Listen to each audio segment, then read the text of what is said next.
अहम खबर शामिल करेंगे। एबटाबाद से पीटीआई की तहसील नाजिम हवेलियां आतिफ मुनसिफ खान की गाड़ी पर फायरिंग हुई है। फायरिंग से 5 अफराद जाँ बहक हो गए हैं। डीपीओ उमर तुफैल के मुताबिक गाड़ी में 8 अफराद सवार थे। फायरिंग के बाद गाड़ी मुकम्मल जल गई है। मजीद तफसीलात जानेंगे, हमारे नुमाइंदे शौकत सलार हमारे साथ मौजूद हैं। शौकत, आगाह कीजिएगा, ये मामला क्या है और तहकीकात में क्या पेशरफ्त है?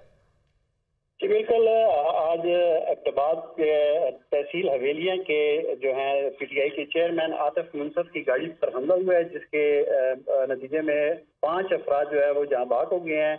बाकी 3 अफराद शदीद जख्मी हैं, जिनको डीएचसी और यू मेडिकल कम्प्लेक्स मुंतकिल किया गया है। जबकि डीपीओ उमर तफैल से हमारी जब बात हुई है तो उन्होंने भी इस बात की तस्दीक कर दी है कि जो तहसील चेयरमैन आतिफ मुनसिफ हैं वो भी इस हमले में जहाँ बहक हो गए हैं। इसके साथ साथ मैं आपको ये बताता चलूं कि इनके जो वालिद थे मुनसिफ खान, वो भी एमएनए थे, एमपीए थे सॉरी, और उनके साथ भी यही वाकया हुआ था। वो भी हमले में जहाँ भाग हुए थे।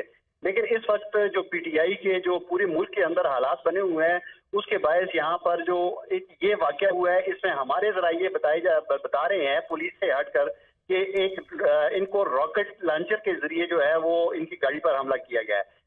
और जो अफराद जो एनी शाहिदीन हैं वो बता रहे हैं कि गाड़ी मुकम्मल तौर पर जलकर तबाह हो गई है, और जो 3 अफराद हैं उनकी भी हालत इंतहाई तशवीशनाक है, जिनकी हलाकतों का खदशा है। इसके साथ साथ एबटाबाद और तहसील हवेलियां की हालत तशवीशनाक बताई जाती है। 5 अफराद जाँ बहक हो गए। शौकत सलार आगाह कर रहे थे, आपका बहुत शुक्रिया।